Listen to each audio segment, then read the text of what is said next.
হঠাৎ আকাশ কালো হতে শুরু করল, সঙ্গে তীব্র হাওয়া, শুকনো পাতার সঙ্গে রাস্তার ধুলোবালিও প্রবল হাওয়ায় উঠতে শুরু করল। অফিসার বসাক বললেন, স্যার ঝড় আসছে। ততক্ষণে 2-1 ফোঁটা বৃষ্টিও পড়তে শুরু করেছে। বিয়াসী প্রথম টের পেল। অফিসার ব্যানার্জি বললেন, চলুন আমরা ভেতরে গিয়ে বসি।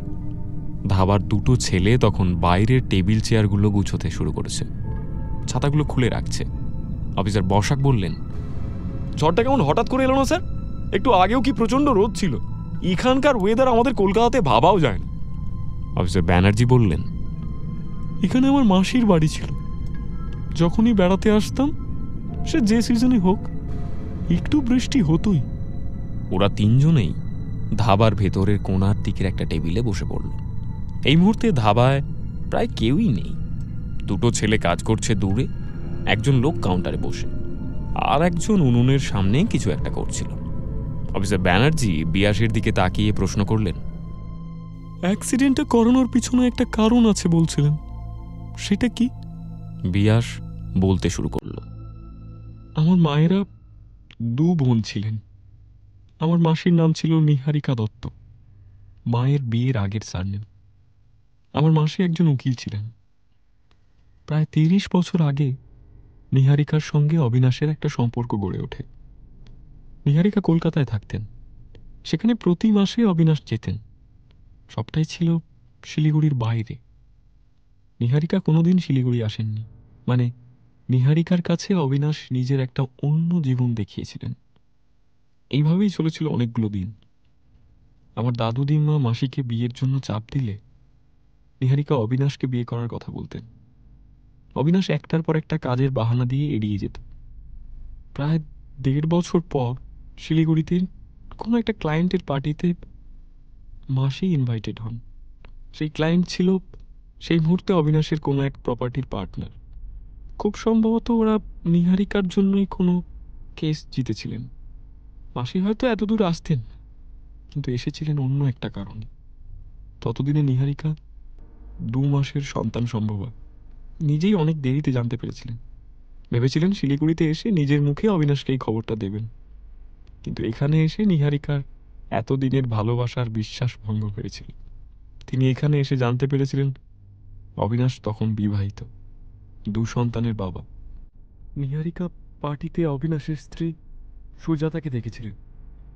কষ্ট পেয়েছিলেন, কারণ সুজাতাই ছিল নিহারিকার স্কুলের ঘনিষ্ঠ বান্ধবী রঞ্জনা। নিহারিকা জানতেন না রঞ্জনার কথা। নিহারিকা চাননি নিজের বান্ধবীর জীবন নষ্ট করতে, তাই নিজেই সরে যেতে চেয়েছিলেন। কিন্তু অবিনাশের কাছে তার কিছু প্রশ্ন বাকি থেকে গিয়েছিল। নিজের সন্তানের কথাও জানিয়েছিলেন। অবিনাশ সবটা জানার পরেও নিহারিকার পাশ থেকে সরে গিয়েছিলেন।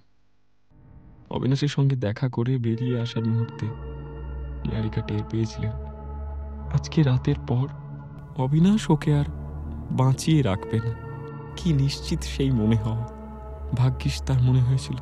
সেদিন নিহারিকা শিলিগুড়িতে যে ফ্ল্যাটে উঠেছিলেন, অনেক রাতে সেই ফ্ল্যাটে ভাঙচুর হয়েছিল। কাউকে পাওয়া যায়নি, তাই কোনো লাশ পড়েনি। নিহারিকা সেদিন অবিনাশের সঙ্গে দেখা করে অবিনাশবাবুর স্ত্রীর কাছে গিয়েছিলেন। রঞ্জনার কাছে সবটা স্বীকার করে নিজের সন্তানকে বাঁচাতে আশ্রয় চেয়েছিলেন। অনিন্দর মা নিহারিকাকে ফেরাননি। তখন অবশ্য অনিন্দ হয়নি। শেষ কথাটা বলেই বিয়াস আলতো হাসল। বলতে লাগলো, রঞ্জনা সেই রাতে নিহারিকাকে মুখার্জি বাড়িতেই রেখেছিলেন, ঠাকুর ঘরে লুকিয়ে। কারণ ঠাকুর ঘরে রঞ্জনা রাত 2টো পর্যন্ত থাকতেন। অবিনাশের ফেরা পর্যন্ত ও ঘরে আর কেউ যেত না, তাই ওখানে লুকিয়ে রাখলে কেউ সন্দেহ করত না। সেই ঘরে বসে সবটা শোনার পর নিহারিকাকে অত রাতে বাইরে কোথাও পাঠাবার সাহস হয়নি রঞ্জনার। কিন্তু খবর দিয়েছিলেন তার একমাত্র বিশ্বস্ত লোক ধ্রুবজ্যোতিকে। পরের দিন ধ্রুবজ্যোতি নিজের বাড়িতে নিয়ে গিয়েছিলেন নিহারিকাকে। ধ্রুবজ্যোতি আর তার স্ত্রী না থাকলে নিহারিকা হয়তো অতদিন বেঁচেই থাকতেন না। কারণ নিজের বাড়িতে প্রায় 7-8 মাস ওরা নিহারিকাকে লুকিয়ে রেখেছিল। একদিনের জন্য সেই বাড়ি থেকে কোথাও বেরোননি নিহারিকা। তখন তন্ন তন্ন করে তাকে সব জায়গায় খুঁজছিল অবিনাশ, কোথাও বাদ রাখেনি। রঞ্জনা নিজের বাপের বাড়িতে গিয়ে নিহারিকার বাবা মায়ের সঙ্গে কথা বলে এসেছিলেন। রঞ্জনার বাপের বাড়িও ছিল মালবাজারে। তারপর একদিন নিহারিকাকে হাসপাতালে নিয়ে যেতে হলো। নিহারিকার একটা ফুটফুটে ছেলে হলো, কিন্তু বেশিক্ষণ সেই ছেলেকে তিনি দেখতে পেলেন না। অবিনাশের এক চেনা লোককে হাসপাতালে দেখে নিহারিকা পালাতে চাইলেন। যাওয়ার আগে রঞ্জনা, ধ্রুবজ্যোতি আর তার স্ত্রীকে একটা চিঠি লিখে গিয়েছিলেন। নিজের সন্তানকে সন্তানহীন ধ্রুবজ্যোতির কাছে রেখে নিহারিকা পালাতে চাইলেন রাতের অন্ধকারে। মাথা ভুলভাল কাজ করতে শুরু করে দিয়েছিল, শরীরও বেশ দুর্বল। হাসপাতাল থেকে বেরিয়ে কোথায় যাবে কিছুই বুঝতে পারছিলেন না, শুধু জানতেন যে পালাতে হবে। কিন্তু কেন যে অবিনাশের অফিসের দিকে গিয়েছিলেন তারপর আর কোনো খোঁজ পাওয়া যায়নি। ধ্রুবজ্যোতির লোক ছিল হাসপাতালে, সেই দেখেছিল এইসব, যে নিহারিকা সারা রাস্তা বিভ্রান্ত হয়ে দৌড়চ্ছিল। শেষে যখন অবিনাশের অফিসে ঢুকেছিল তখন সে ফোন করেছিল ধ্রুবজ্যোতিকে। ধ্রুবজ্যোতিবাবু এসেছিলেন, কিন্তু ততক্ষণে নিহারিকার কোনো চিহ্ন ছিল না। ধ্রুবজ্যোতি সেই রাতে হাসপাতাল থেকে নিহারিকার ছেলেকে বুকে করে বাড়ি নিয়ে চলে এসেছিলেন। দেবজ্যোতি নিহারিকার ছেলে, আমার মাস্তুতো ভাই। বিয়াস থামল। আমরা দুজনে এই কথা জেনেছি কিছুদিন আগে। ধ্রুবজ্যোতি আর তার স্ত্রী নিজের ছেলের বাইরে আর কিচ্ছু ভাবেননি দেবকে। আমি যখন এ বাড়িতে অনিন্দকে বিয়ে করে আসি আমার খুব ভালো লাগা ছিল এত বড় একটা পরিবার পেয়ে। আমি খুব খুশি ছিলাম জানেন, ওই 4টে মাস। অনিন্দর মাকে মায়ের মতো করে তার আগে থেকেই পেয়েছিলাম আমি। উনি আমাকে মেয়ের মতোই ভালোবাসতেন। সম্ভবত অনিন্দর প্রতি ওনার ভালোবাসাটা বাকি সবার চাইতে একটু বেশি ছিল। উনি আমাকে ওনার ব্যক্তিগত সমস্ত কাজের জিনিসের মালিকানা দিয়ে গিয়েছিলেন মারা যাওয়ার আগে। উনি চলে যাওয়ার পর অবিনাশ মুখার্জি কখনো সেসব দেখতে চাননি। সম্ভবত গাইয়া মূর্খ মেয়ে মানুষের কয়েকটা কাঠের বাক্সের সম্পত্তিতে তার কোনো আগ্রহই ছিল না। আমি একদিন দুপুরবেলা মায়ের সেই সমস্ত জিনিসপত্র ঘাঁটতে গিয়ে একটা ছবি আবিষ্কার করি, নিহারিকার সঙ্গে রঞ্জনার ছবি। আমার শাশুড়ি মায়ের সঙ্গে আমার মাসির ছবি দেখে আমি চমকে গিয়েছিলাম, কারণ নিহারিকার সঙ্গে একই রকম একটা ছবি ছিল আমার বাড়িতে, আমার মায়ের সঙ্গে। ছোটবেলায় আমি সেই ছবি দেখেই জানতে পেরেছিলাম নিহারিকা আমার মাসি হন।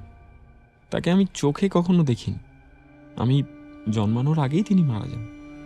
সেই বাক্সে আমি মাসির একটা ডায়েরি পাই, যে ডায়েরি নিহারিকা লিখেছিল দীর্ঘ 7 মাস ধরে আত্মগোপন করে রাখার সময়। আর তার সঙ্গে ছিল হাসপাতালে রেখে যাওয়া সেই চিঠি।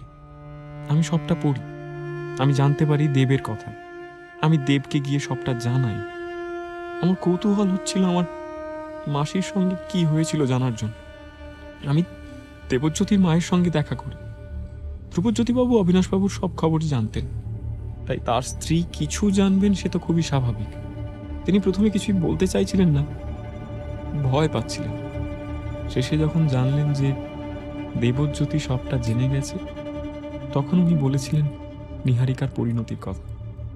নিহারিকা যেদিন রাতে হাসপাতাল থেকে পালিয়ে অবিনাশবাবুর অফিসের দিকে গিয়েছিল, সেদিন ধ্রুবজ্যোতি সেখানে পৌঁছানোর আগেই নিহারিকাকে ছুঁড়ে ফেলে দেওয়া হয়েছিল তিস্তায়। ধ্রুবজ্যোতিবাবু নিজের চোখে সবটা দেখেছিলেন। অনেকক্ষণ এক নাগাড়ে কথা বলার পর বিয়াস এবার থামল। অফিসার বসাক জলের বোতল এগিয়ে দিলেন বিয়াসের দিকে।